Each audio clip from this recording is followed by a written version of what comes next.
Bienvenidos a un nuevo podcast del Cafecito Informático. Aquí les habla Ángel Rodríguez y Aquí Álvaro Morales. el día de hoy vamos a hablar acerca de los API REST, buenas prácticas y qué es lo que debería tener un API REST para que sea buena. Primera instancia, ¿qué es un API REST? ¿Qué es lo que consideras tú un API REST, Álvaro? Coméntame. Bueno, según mi amigo, mi gran amigo, mi causa, mi brother, mi casi hermano, Google. No, mira, en realidad el API REST, ¿cuál se define lo que es el REST? Es un estilo de arquitecturas, ¿no? Que se define como un conjunto de reglas. Ahora, no es ¿cómo se puede decir?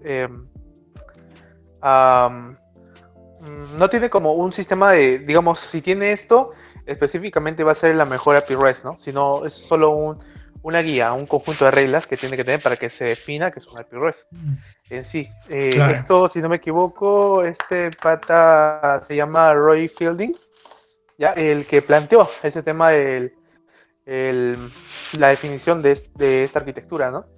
Hace años. Y ya de ahí también se fue optando por buenas prácticas para el desarrollo de estas API REST, que son ya Claro. como un tema de servicios, se puede decir, ¿ya? Uh-huh. Y que se va realizando, ¿no? Claro. Sí, en sí una API REST es como lo que tú mencionas, ¿no? Son estándares, son maneras de cómo nosotros podemos definir esta capa que le podemos decir al momento de hacer nuestros API REST, nuestros APIs o APIs, de manera tal que siguen ciertos protocolos, que en sí la idea es que con esto, como mismo lo dices, ¿no? Se estandarice todo esto de modo que yo, un programador X y otro programador Y puedan entender lo mismo, ¿no? Entonces, la idea de estos estándares y estos protocolos y este tipo de reglas que define el API REST o API REST es eso, ¿no? Evitar esos malentendidos entre programadores, lo que cada uno hace a su manera, ¿no? ¿No? La idea es tener un estándar donde se puede entender cada cosa, ¿no? Por ejemplo, entonces, uh, una regla muy común es también el tema de estos, los métodos HTTP, o sea, digamos, nosotros trabajamos con una aplicación un ejemplo rápido, ¿no? Para crear usuarios. Ya, esta es una aplicación para crear usuarios, o mejor dicho, de usuarios, puedo decir así. Entonces, si queremos crear, podemos definir algunos métodos HTTP como, por ejemplo, bueno, el único método asociado a ella sería el post, para editar sería put, para eliminar sería delete y así, ¿no? O sea, todos esos tipos de métodos se tienen que utilizar de acuerdo a lo que se necesita, ¿no? Entonces, por eso también lo define dentro de API REST. Claro, de hecho, bueno, lo primero que hay que hacer, o lo primero que hay que pensar antes de desarrollar una API, es Uh-huh. definir las acciones que va a desempeñar, ¿no? Esta API. Y estas acciones, ya sea crear, eliminar, actualizar, visualizar, al terminar, tienen que vincularse con estas acciones tienen que vincularse con los métodos HTTP. Algo que tiene que hacerse y algo también ahí que tiene que agregarse es que no tienen que definirse acciones, no tienen que representarse acciones mediante las URLs. Como por ejemplo, no sé, por ejemplo, delete, si sabemos que podemos utilizar los métodos HTTP. Simplemente, por ejemplo, producto. Ponemos el método HTTP delete product y obviamente le colocamos el énfasis al ID y con eso ya realizamos la utilización del HTTP y ya no definimos las acciones que se van a realizar acá adentro. Porque definimos el product o producto. Podemos ponerle post, que se va a crear un nuevo producto. Ya se define por el método HTTP. Get, se va a obtener el producto con el ID. Put, se va a actualizar el producto. Delete, se va a eliminar el producto. Entonces no hay esa necesidad de incorporar las acciones que se van a desarrollar con cada una de estas, ¿no? Para definir, porque eso ya vendría a ser como buenas prácticas también, porque tu URL también podría crecer demasiado. Claro, de hecho, todos esos aspectos son muy importantes, ¿no? Entonces, igualmente, como mencionas, las URLs también son importantes, la definición de la misma es importante, no puedes tú mandarte a hacer, por ejemplo, el clásico ejemplo que todos hablamos es el tema de los usuarios. Un users, como tú mismo has dicho, ¿no? Se pasa un ID, se pasa unas cosas así, entonces La idea de la API REST es tú mantener esa relación entre las acciones de la API, la definición de las mismas y la URL, de manera tal que sea entendible, ¿no? Entonces, cualquier persona que sepa que es un método POST y la URL correspondiente, entonces sabe que se trata de una creación. Entonces, todos esos aspectos se tienen que considerar en el momento de diseñar una API. Pero más allá también de ello, hay que trabajar también con los métodos HTTP. O sea, digo, los códigos de estado HTTP, ¿no? O sea, ¿qué es lo que representa cada uno? Hay una serie, un montonazo de códigos HTTP, 500, bueno, como son de los más comunes, 200, 404, 500, 404 es un conocidazo por casi todos, inclusive personas que no conocen de programación o es el mundo de la informática. Técnicamente, cuando uno carga una página, te dice 404 not found. ¿Qué Claro, más? de 500, hecho, dime, ¿cuánto es? sí, de hecho, una cosa bueno, que he visto y que también se hace, es que a veces siempre cuando hacemos algo, una acción, ya sea crear un nuevo recurso o solicitar que se reciba un proceso, siempre se devuelve 200. O sea, si es una buena acción, siempre se devuelve 200. Y ahí va donde dices, ¿no? El tema de código de estado. Bueno, todo de semejante a 200 hasta todo ese intervalo de 200 son ok. El 300 redirecciones, el 400 error de cliente, el 500 error del servidor. Pero ahora, no siempre tenemos que devolver el tema de 200, porque a veces hay contradicciones donde tú mandas 200, pero hay un error, entonces te manda error. Pero, o sea, es como que, uf, ¿no? O sea, ¿qué está pasando aquí? Entonces, si nosotros estamos haciendo, se ha creado un nuevo recurso, no mandemos 200. O sea, 200 es ok, o sea, está bien. Pero mandemos códigos correspondientes. Si se ha creado un recurso, mandemos 201. Si la solicitud ha recibido y se está enviando un proceso, 202. Si el usuario no está autentificado, como me dices, el 401. Y si está autentificado y el acceso está prohibido, ya el 403. Entonces ya muy ahí de ver solo el 404 o el 500.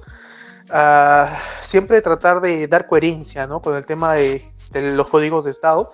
Es muy importante a la hora de desarrollar una API REST, porque recordamos que no solo tú estás trabajando en esa API, sino que atrás de eso también, bueno, quien lo va a consumir es un front, y el front que va a recibir los códigos de estado, que son lo que va a reflejar lo que está haciendo.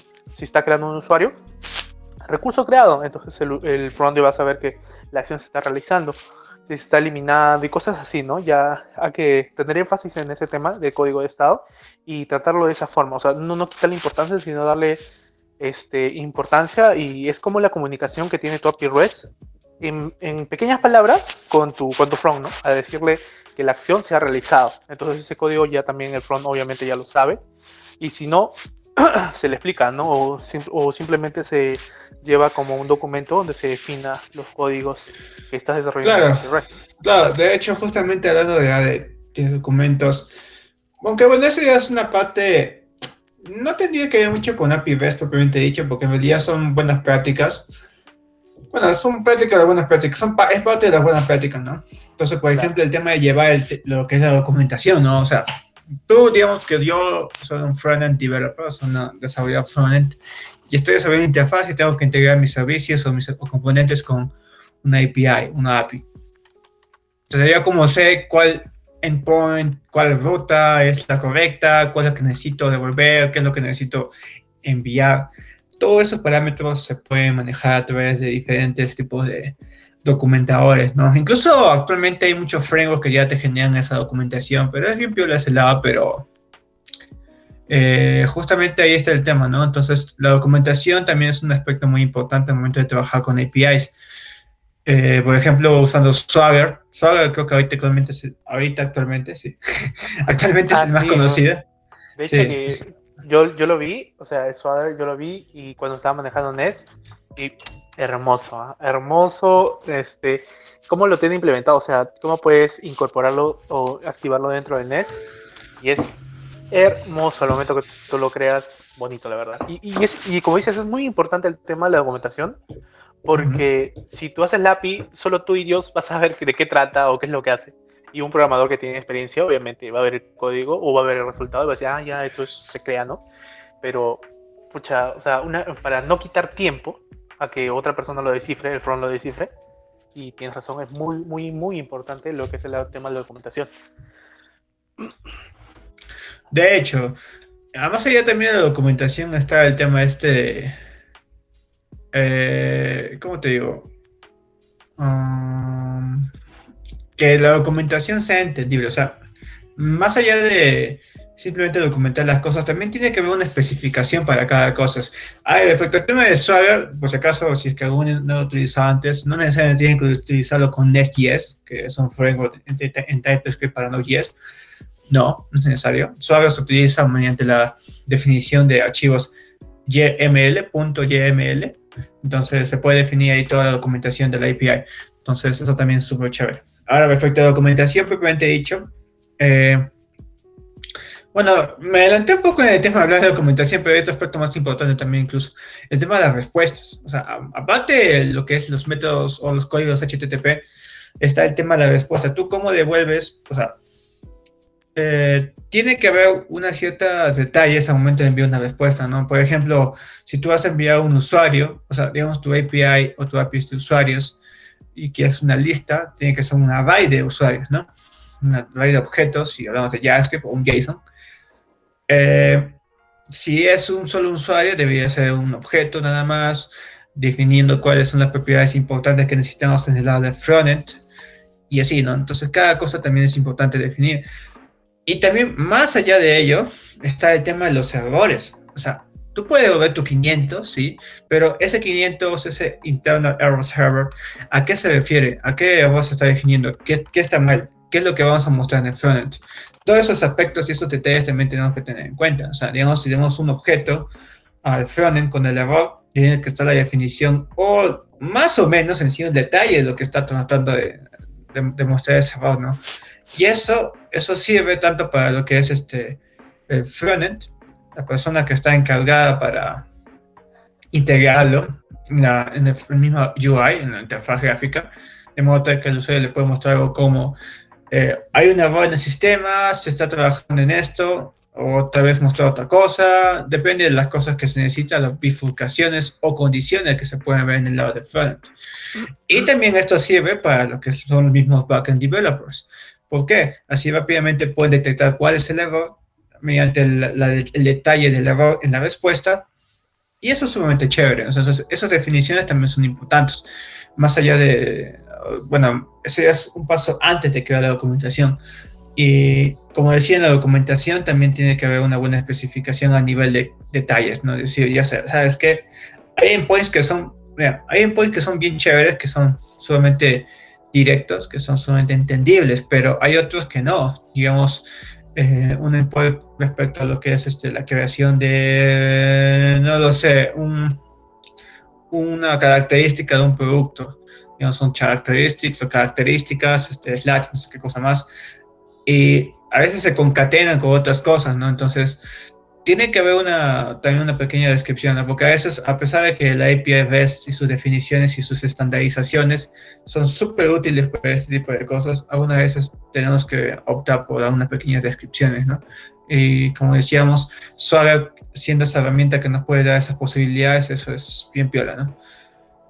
Sí, de hecho, viendo este tema, o sea, acotando un poco el tema de las respuestas que tienes, a las respuestas que te devuelve tu API, siempre tengamos en mente, o sea, si vamos a trabajar respondiendo en formato JSON, trabajemos siempre en formato JSON. Vamos a hacerlo en XML, terminemos en eso, porque sabe ver el momento, o sea, sabe llegar ese momento donde, por ejemplo, retornamos la información de nuestro usuario en un formato JSON como un objeto, ¿no? Lo retornamos, el front lo lee y todo chévere. Pero ahora, ¿qué pasa? Que algunas veces, cuando hacemos una acción, ¿ya? Y pasa raras veces, pero pasa, de que no utilizamos ese formato JSON para devolver algo. Simplemente le devolvemos un OK o le decimos, no sé, por ejemplo, ya se realizó, por ejemplo, ya todo está bien o algo así, ¿no? Entonces, pero si lo vas a hacer de esa forma, regrésalo en un formato JSON, regrésalo como un objeto, porque no tienes que romper esa forma de respuesta que tiene que seguir. Y tienes razón, o sea, no, en el tema de Swagger no es necesario que tengas Nest, porque también lo puedes trabajar en Express, netamente, ahí incorporarlo. También está, si estás trabajando ahora en Laravel, por ejemplo, puedes utilizar API Doc para que te documente lo que es la La API que tú tienes, obviamente ahí tienes que No, pero o definir sea, algunas cosas y todo, ¿no? disculpa que te interrumpe, pero hay que discutir acá. No es necesario que tú tengas que integrarlo propiamente dicho en un framework en específico. Tú puedes trabajarlo por aparte, no es necesario. Obviamente que es un momento más práctico definirlo mediante comentarios, mediante, como dicen, decorators, digamos, usando Nest.js. Pero si estás algo siendo sumamente pequeño, que es una documentación pequeña, puedes trabajar directamente con un archivo YML, como te dije. La definición es sumamente práctica, es como un archivo JSON, pero sin las cochetes ni nada de eso. Entonces, bueno, es solamente una acotación. Claro. Y aparte de Ajá. eso, yo creo que también debe haber varias formas de documentar tu API, lo cual también, como repetimos y recalcamos, es muy importante, porque no solo tú, siendo backend, ¿no? No vas a ser la única persona que va a estar ahí desarrollando, también está el front y no sé cuántos front pueden estar en proyectos usualmente grandes también.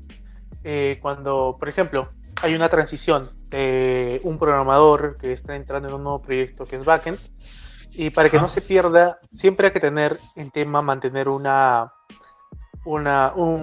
reglas, ¿no? En el desarrollo de tu API REST. O sea, seguir también un protocolo. O sea, por eso también digo el tema de, bueno, por eso también se dijo el tema del código de estado, el tema de la buena utilización de los métodos HTTP, porque ya una persona o un backend con experiencia que entra a este nuevo proyecto, ya va a saber más o menos de qué trata, ¿no? Ya va a saber cómo funciona y un poco más de explicaciones y todo el funcionamiento, pero a grandes rasgos ya lo va a ver. Entonces ya no se pierde el tiempo, en realidad ya no se pierde el tiempo en estar enseñándole o estar explicándole por qué se hizo esto, por qué se hizo aquello. Y a veces cuando nosotros entramos a un nuevo proyecto y vemos que todo es un caos, nos da ganas de rehacerlo, ¿no? Como programadores, o de volver a hacer el código así, ¿no? Mejor. Pero no nos ahorremos fuerza o no gastemos fuerza en hacer eso, porque de todas formas igual eso nos va a tomar mucho, mucho más tiempo. Y en realidad es resolver la tarea que se está haciendo ahora, que se llama, bueno, el tema de refactorizar, ¿no? Si no me equivoco. Pero no, sigamos con el tema de desarrollar. Si está así, tratemos de hacerlo desde que hemos tocado de buena forma, de buenas prácticas. Y si en algún Ajá. momento ya tienes más tiempo, ya pues refactoriza, ¿no? Pero creo que eso no es la prioridad en sí, porque hay proyectos demasiado grandes para hacerlo. No, claro, el tema de refactors, eso ya es un tema para temas que relacionados al código, pero como tú dices, ¿no? La idea es comenzar desde las buenas prácticas, ¿no? Un código escalable. Porque en realidad cuando ya comienzas a hacer algo mucho más grande con un API definiendo cosas aleatorias, tal vez sin sentido, o una coherencia donde los demás pueden entenderlo, se hace una bola de nieve. O sea, si no comienzas bien desde el principio, se va generando algo mucho más grande a medida que vas avanzando. Porque tú ya sabes, tú mismo has dicho, o sea, a un proyecto grande o mediano, eh, van a haber muchas tareas, ¿no? Van a haber muchas cosas que hacer, van a haber muchas cosas que tenemos que realizar, pero si no, a ver, si bastamos muchas cosas de malas prácticas, se vuelve más grande y se vuelve difícil mantener en el tiempo.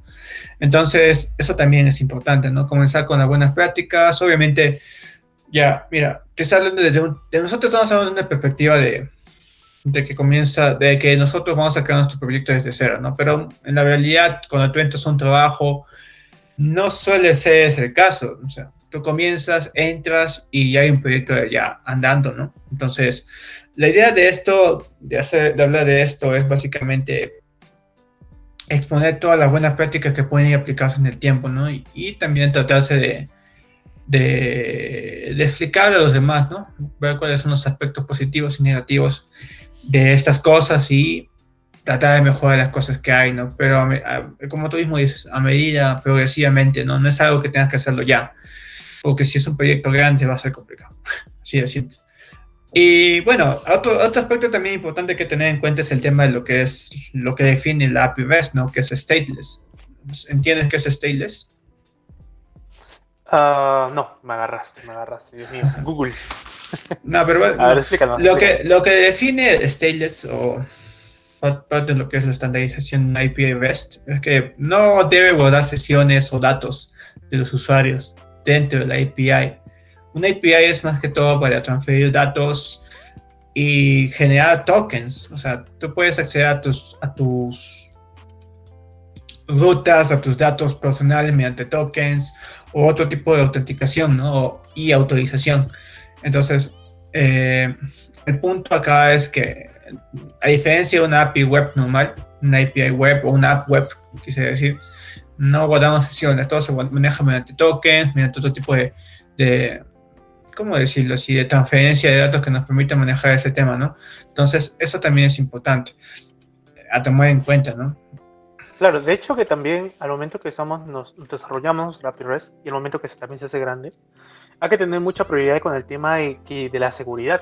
De la seguridad De hecho, que, claro, o sea, porque al final y al cabo, si no lo aseguras, ya sea utilizando API key, tokens o la forma como utilices para la autentificación, van a llegar a encontrar esa ruta, ya sea para crear productos o lo que estés haciendo ahí, y van a boicotear, por así decirlo, porque van a practicar. Tú sabes que todos somos curiosos, ¿no? A veces no lo hacemos de mala fama o no lo hacemos de mala gana, si simplemente lo hacemos para probar.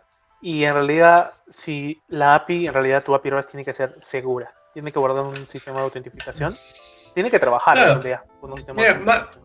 aparte de eso, o sea, ya estamos hablando de un nivel ya de la misma aplicación, del mismo business logic, o sea, la lógica del negocio, cuando trabajamos con usuarios, trabajamos con endpoints autorizados y demás, ¿no? Pero allá de eso, a un nivel un poco más superior, no, claro, superior, está el tema del manejo de la API REST como tal, ¿no? Ya trabajar con el tema de, por ejemplo, lo que es CORS, ¿sabes qué es CORS? A ver, me olvidó la definición. ¿Puedes decirnos qué es Ya, básicamente un CORS, o sea, es Cross Origin. Bueno, no me acuerdo también la definición propiamente dicho, pero Ya, sí, ¿qué dice? A ver, nuestro, por nuestro ahí amigo va. Google dice. Ese es el control de acceso, Cross Origin Resource Sharing. Sharing. Claro, aquí Ya, dice que es ya, un mecanismo que permite que se puedan solicitar recursos restringidos en una página web que esté en un claro. dominio Es diferente. que la idea de CORS es que tú, por ejemplo, puedas restringir de dónde vienen los requests, o sea, desde dónde, claro, desde dónde. Digamos que quieres que solamente corran desde este dominio o este dominio. Y eso es importante, porque en realidad nosotros queremos que solamente los requests vengan desde el dominio de nuestra app, de nuestra aplicación, porque nuestro frontend probablemente esté en un dominio o un host diferente. No necesariamente tiene que ser el mismo. Entonces, eso es importante para evitar que requests que hacemos lleguen a nuestro servidor. Que eso es muy importante en realidad, porque a nuestra API o servidor, porque está consumiendo recursos, pueden ser maliciosos, pueden intentar hacer como le dicen, nuestro ataque de fuerza bruta para hacerte caer el servidor. Entonces, esa es una de las primeras bases, eso es lo más importante para hacer una API, porque así de esa manera nosotros estamos tiene un respaldo de que nuestra API es segura. Ese es el primer paso. Después también tenemos que ver el tema de lo que es los tokens.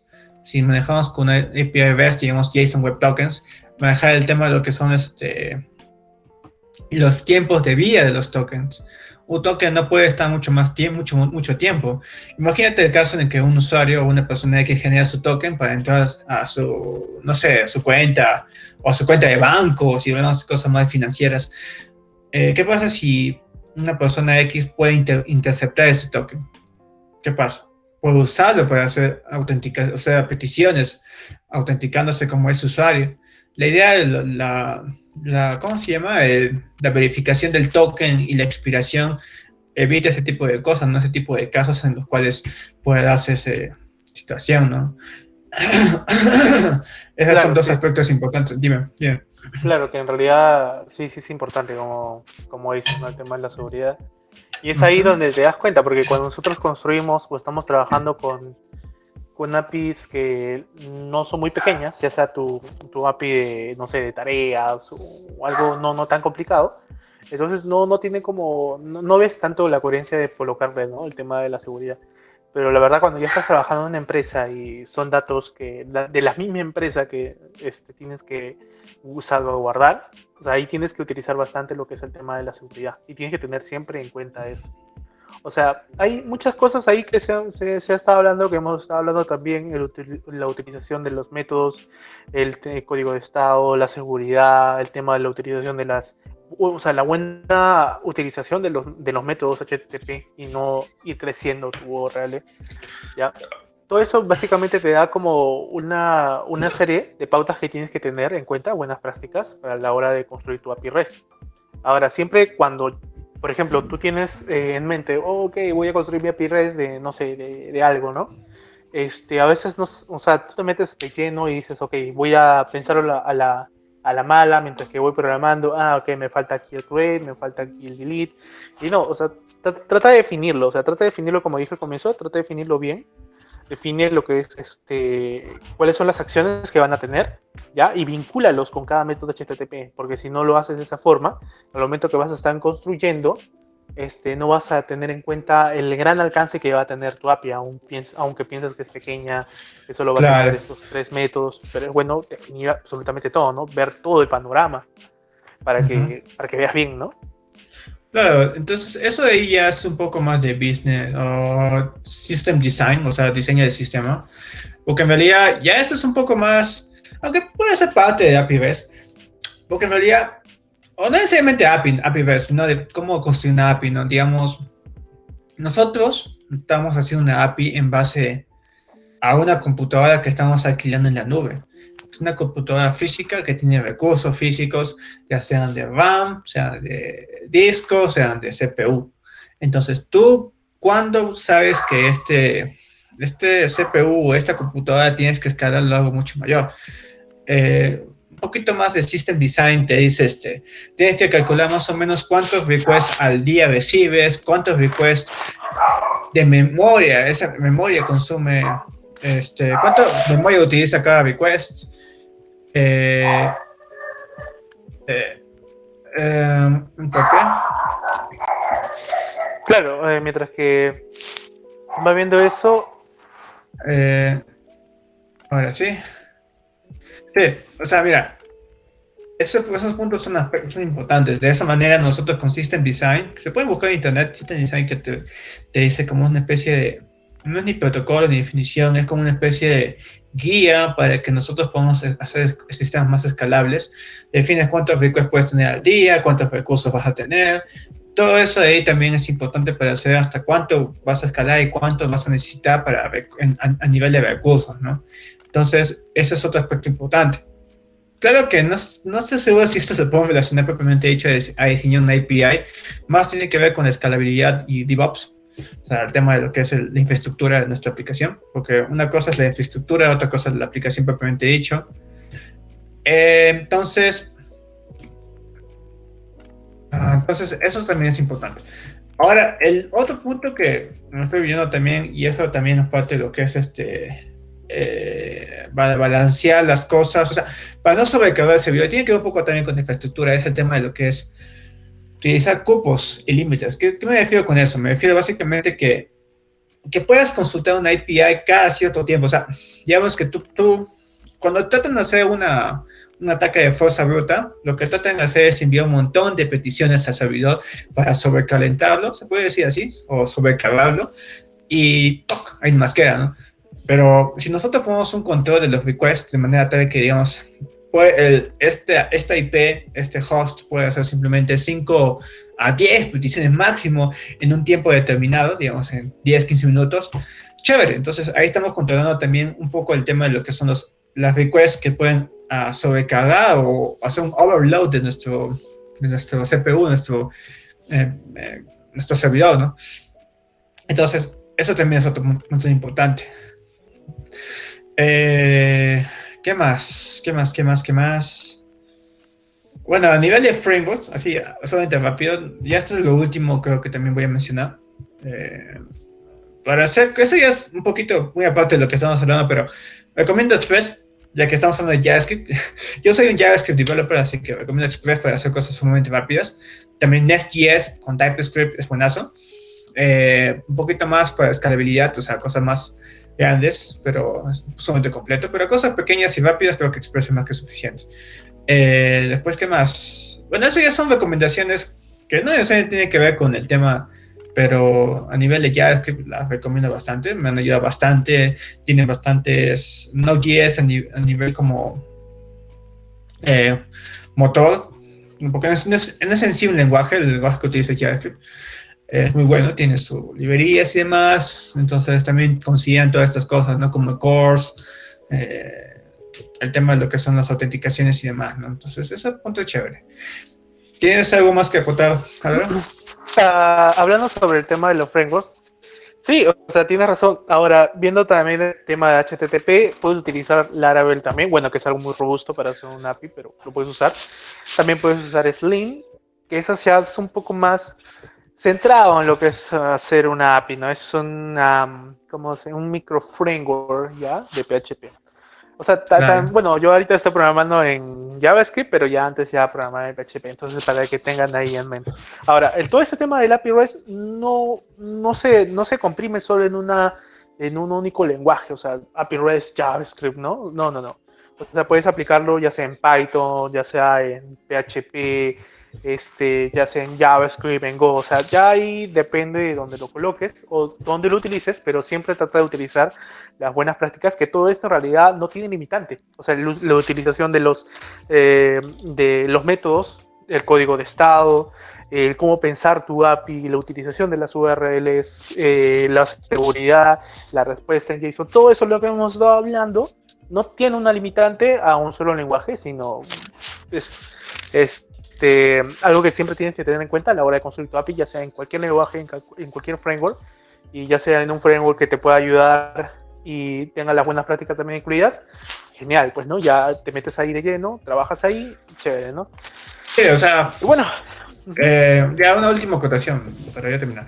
Sí, o sea, como tú mismo dices, no depende de los frameworks, no depende de cada uno, ¿no? Pero obviamente los frameworks también te dan un buen soporte para poder llegar a ese nivel, ¿no? Por ejemplo, Nest, Laravel, ya de por sí te definen todos los endpoints de una manera tal que sea más relacionada a lo que es un RESTful, o sea, con definiciones más claras del post, get, los métodos, inclusive los códigos de estado y también la definición de las URLs o endpoints.